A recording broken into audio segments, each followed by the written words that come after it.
Hello, my name's Ariel Brandon. I'm a student at Alma College, and this book is If a Bus Could Talk, the story of Rosa Parks by Faith Ringgold.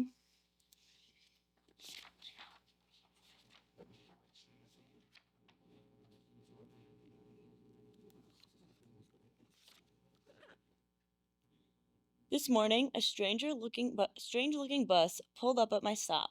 It didn't look anything like my usual bus, but it was on time and I didn't want to be late for school. So I decided to take it. The door opened and a voice called out, "Step up, young lady." I got on this, thinking, I'll ask the driver which bus this is. But the driver was not in his seat. I paid my fare and looked around for him. There were lots of passengers, but their faces weren't familiar. I started to ask one of them if I was on the right bus, but before I could, the door closed and the bus pulled away from the curb with no one in the driver's seat. The sudden start sent me reeling down the aisle, and I landed in a seat hol- holding on for dear life. None of the other passengers seemed to notice anything was wrong. "Stop this bus and let me off," I shouted. "I want a bus with a driver." Please don't take that seat, Marcy," someone said. "How do you know my name? Which one of you is speaking?" I asked, looking around. But the passengers were talking among themselves, reading or just staring out the window. "This is a special bus, Marcy, and you are sitting in a special seat reserved for a very special person." "Amen, amen," chorused the passengers. "What bus is this?" I asked. "This used to be the Cleveland Avenue bus, but now it's the Rosa Parks bus.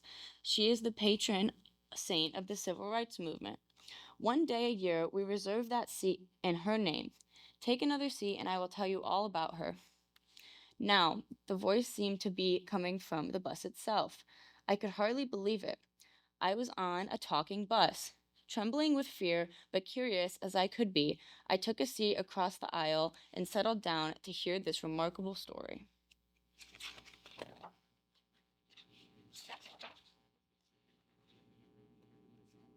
Rosa Macaulay, the first child of James and Leona Macaulay, was born on February 4th, 1913, in Tuskegee, Alabama. When Rosa was 2 years old, her father, a skilled carpenter and house builder, left the family and went up north looking for work. Her mother took Rosa and Sylvester, her baby brother, to live on their grandfather's small farm in Pine Level, Alabama. They worked hard there, raising chickens, calves, vegetables, nuts, and fruit. Rosa helped her grandfather clear weeds and tend the crops. The family also picked cotton in neighboring fields. From Rosa's earliest childhood, she could remember the scary nights when the Ku Klux Klan, a band of hateful white men dressed in white hooded robes, would ride past their farm, shooting off rifles to frighten the black people. Rosa knew that the Klan had burned the churches and beaten, tortured, and lynched many of the black people. There were times when Rosa's family slept in their clothes so they could run if the Klan decided to burn their house down in the middle of the night.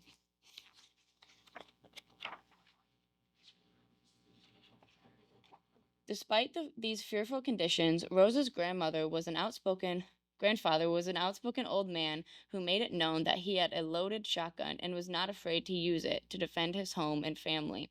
Grandfather Sylvester instilled a sense of pride in his children and grandchildren, and in Rosa most of all. Rosa was a nice little girl who loved praise, but she hated the disrespectful way of whites often treated black people. One day, a white boy threatened to punch her, and Rosa picked up a rock and threatened to hit him back if he did. When her grandmother heard about this, she was very afraid because she knew something like that might cause Rosa to be lynched one day. When Rosa was 6 years old, she went to school. Her school had 56 children in one room and only one teacher. In Pine Level, Alabama, school for black children only went up to the sixth grade, and it was open only 5 months out of the year, while school for white children went through the 12th grade and was open for 9 months. And white children could take a bus to school, while the black children often had to walk a long way. However, Rosa's mother, Leona, had plans for Rosa's education. Leona was a teacher in a one-room school in the village of Spring Hill.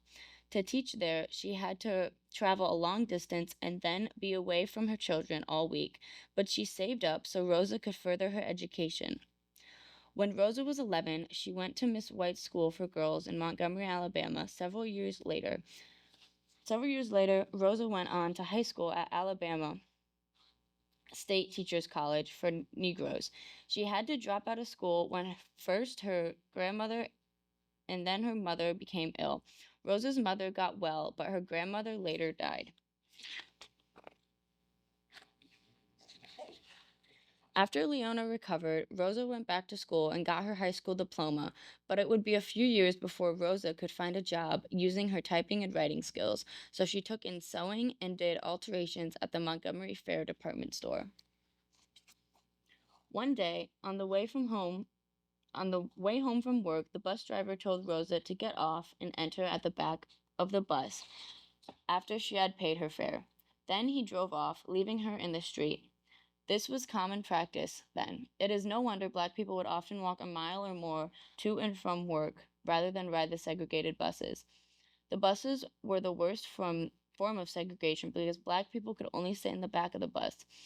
If there were no whites in the middle section, blacks could sit there, but only if no white people were left standing. Black people couldn't sit in the same row with whites, even if there was an empty seat in that row. It was during those times I got to know and love Rosa Parks, said the talking bus. She was a great lady with quiet dignity, despite all the cruelty she faced because of the color of her skin. But then something good happened. Rosa married a very nice man named Raymond Parks. Parks, as she called him, was a black man like Grandfather Sylvester. He demanded to be treated with respect. Parks was light-skinned and had grown up in all-white neighborhood. Although he looked like a white person, he was not allowed to go to the white school, and the nearest black school was too far away. So he had been taught to read and write by his mother. Despite the fact he had very little formal education, Parks was well-spoken and well-read on the important issues affecting his people. It was Parks who encouraged Rosa to return to school and graduate.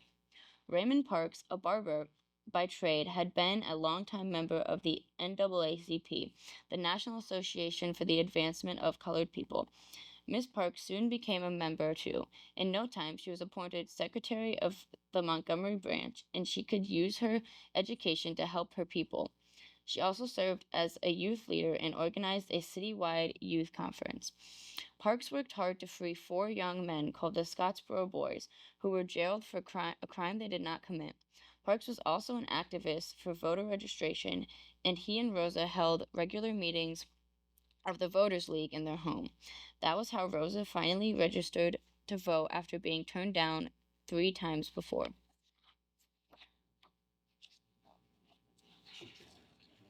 One fateful day, December 1st, 1955, Miss Parks took this very bus home from work. The bus driver, whose name was James Blake, told Miss Parks to get up and give her seat to a white man. There were other black people sitting in the same section, and all of them would have to get up so that the white man could sit down. Rosa knew that the segregation laws were unfair, and right then and there, she decided to do something about it.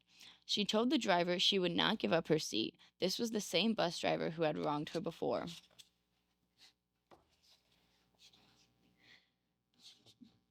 When Miss Parks refused to give up her seat, Blake called the police and had her arrested and taken to jail for breaking the segregation laws. It is for this singular act of courage that one day a year Miss Parks' seat has been reserved, said the talking bus, and why we don't want to see Blake driving this bus ever again. Amen, amen, chorused the passengers. How long did Miss Parks have to stay in jail? I asked. Not long, Marcy. When Mr. E.D. Nixon, the head of the Montgomery branch of the NAACP, heard of Miss Parks' arrest, he paid her bail and she was released. He asked her to help with a boycott to change the segregation laws. Rosa was happy to be a part of a citywide effort to end segregated buses. Mr. E.D. Nixon also asked the Women's Political Council of the town's black ministers to help organize and promote what came to be known the world over as the Montgomery bus boycott. One of the ministers was the pastor at the Dexter Avenue Baptist Church, a young man named Dr. Martin Luther King Jr. Mr. E.D. Nixon asked him to lead the boycott because he was new to the town and had great promise. The Dexter Avenue Baptist Church drew a large crowd the night Dr. King told the people about the boycott. This was the beginning of Dr. King's leadership in the civil rights movement and the beginning of his many memorable speeches. On this day, Dr. King said, "We are tired of being segregated and humiliated, tired of being kicked about by the brutal feet of oppression."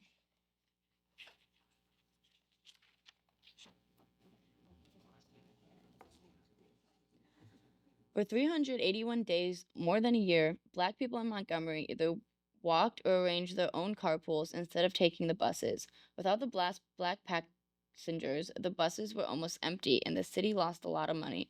The Montgomery bus boycott was working. "Amen, amen," said the passengers. But as a result of the boycott, Dr. Martin Luther King Jr. was arrested and his house was bombed. Many others were arrested too and threatened with hateful letters, phone calls, and bombings. The Montgomery bus boycott was the beginning of a national movement which people of every race organized protests against segregation in their own towns. The boycott spread to department stores where Black people were not allowed to return articles of clothing they had bought or try on clothes before buying them. "You mean Miss Rosa could not try on a pair of shoes or return a dress that did not fit?" I asked. "Yes, Marcy. I know it's difficult for young people today to understand what life under the segregation laws was really like. There were Edens, too, where Black people and white sympathizers would sit at for whites only lunch counters and have food poured over their heads by the hissing crowds. But there was no sadder sight on a hot summer day than Black children outside public swimming pool displaying for whites only sign.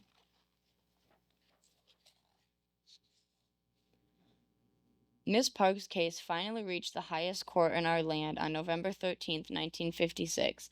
The U.S. Supreme Court ruled that segregation on public buses was against the law. A little more than a month later, the boycott ended. Black people no longer had to ride in the back of the bus, but the struggle for equal rights was not over. Rosa lost her $25 a week job at the Montgomery Fair Department store, and she continued to receive threatening phone calls and letters.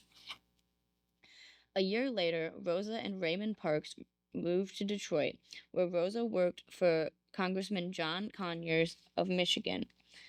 There, she was able to help homeless people find decent housing, jobs, and community services. Miss Park's struggle for equal rights continued. On August 28, 1963, at Dr. King's March on Washington, Rosa Parks was honored with a Tribute to Women award by A. Philip Randolph. However, she was not asked to speak. And later, when she heard on the radio that Dr. King had been shot, Rosa wept in her mother's arms. Many tributes and awards have been given to this gentle, courageous woman. A bronze bust of Miss Parks is installed at the Smithsonian Institution in Washington, D.C.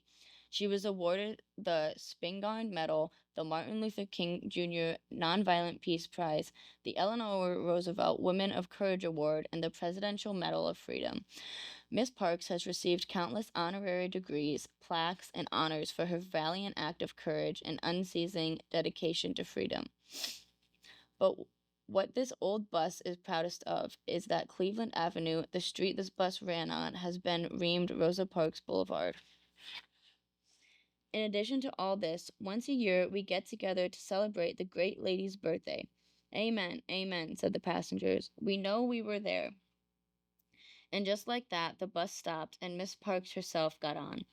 All the passengers stood up to meet her, and when she greeted them by name, Parks, Edie Nixon, Dr. King, and the rest remembered them from her story. The once unfamiliar passengers now had faces I would never forget. "I'm so excited to meet you, Miss Parks," I said gleefully. "You really are the mother of civil rights movement, and I am so lucky to be here. May I ask what gave you such strong belief in freedom?"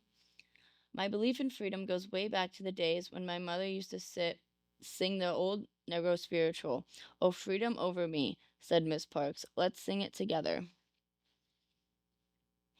"Now it's time for you to cut your birthday cake, Miss Parks, and the talking said the talking bus.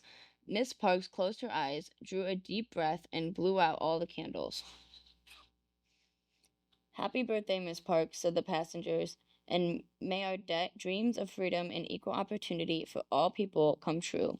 We love you and we thank you for being the lady who, by sitting down, inspired people all over the world to stand up for freedom. Amen. Amen. We know we were there. By the time the talking bus reached my school, my head was crammed full of all the things that had happened. When I got up this morning, little did I know that I would be attending Miss Park's birthday party on the very bus she was arrested on. I can't wait to tell my class about this.